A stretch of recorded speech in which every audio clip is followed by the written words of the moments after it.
की पत्ती गुल होने वाली है।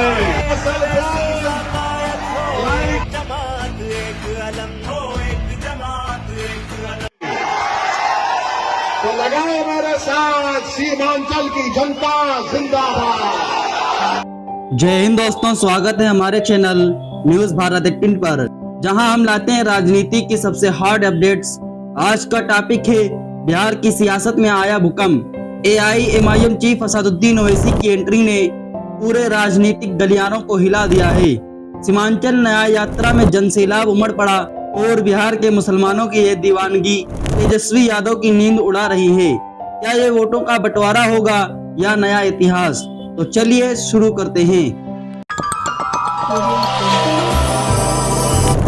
2025 बिहार विधानसभा चुनावों से पहले ओवैसी ने फिर से मैदान मार लिया है। 24 सितंबर से शुरू हुई सीमांचल न्याय यात्रा किशनगंज से निकली और अररिया, पूर्णिया, कटिहार तक पहुंच गई। ये यात्रा पिछले सीमांचल क्षेत्र के विकास और न्याय पर फोकस कर रही है। ओवैसी ने कहा, हम लोगों को एकजुट करेंगे, विकास लाएंगे। पिछले 2020 चुनाव में AIMIM ने यहाँ 5 सीटें जीती, लेकिन 4 विधायक RJD में चले गए, जिसे ओवैसी गद्दारी बता रहे हैं। अब 2025 में AIMIM 20 से 25 सीटों पर लड़ेगी। सोशल मीडिया पर वायरल हो रहा है, लाखों लोग यात्रा में उमड़ रहे हैं। देखिए ये क्लिप।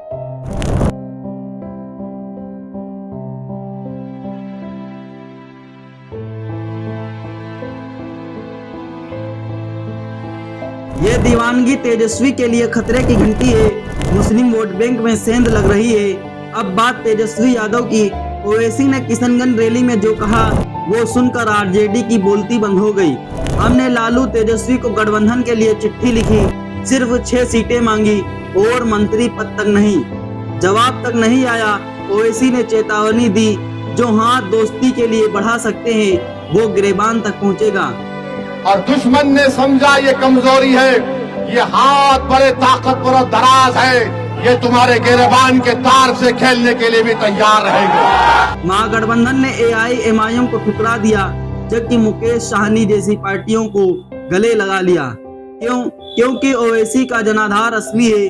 सीमांचल में 60% मुस्लिम वोटर। 2020 में AIMIM ने RJD के वोट काटे, अब फिर वही खतरा।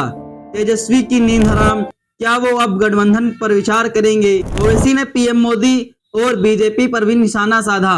गुटसेटिए बाहर, लेकिन असली मुद्दा विकास है। को भी कहना चाह रहे मोदी, अमित शाह को कि तुम सीमांचल की जनता को बदनाम और बेइज्जत नहीं कर सकते। क्या जरूरत मोदी की कि सीमांचल में आकर कहते हैं कि यहाँ पर बांग्लादेशी हैं। अरे मोदी जी, सीमांचल में कोई बांग्लादेशी नहीं है।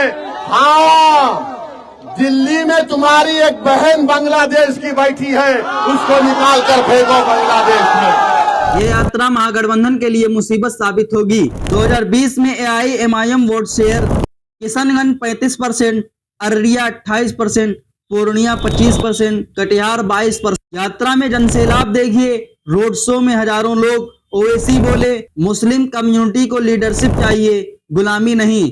एक्स पर ट्रेंडिंग है, ओवैसी इन बिहार। पॉलिटिक एक्सपर्ट कहते हैं ये वोट स्लिप RJD को 10 से 15 सीटों को चूना लगा सकता है। क्या ओवैसी 2020 का अपसेट दोहराएंगे? बिहार की सियासत में ओवैसी का तूफान जारी है। क्या तेजस्वी यादव जवाब देंगे? ओवैसी को गठबंधन में जगह मिलनी चाहिए? कमेंट्स में जरूर बताएं।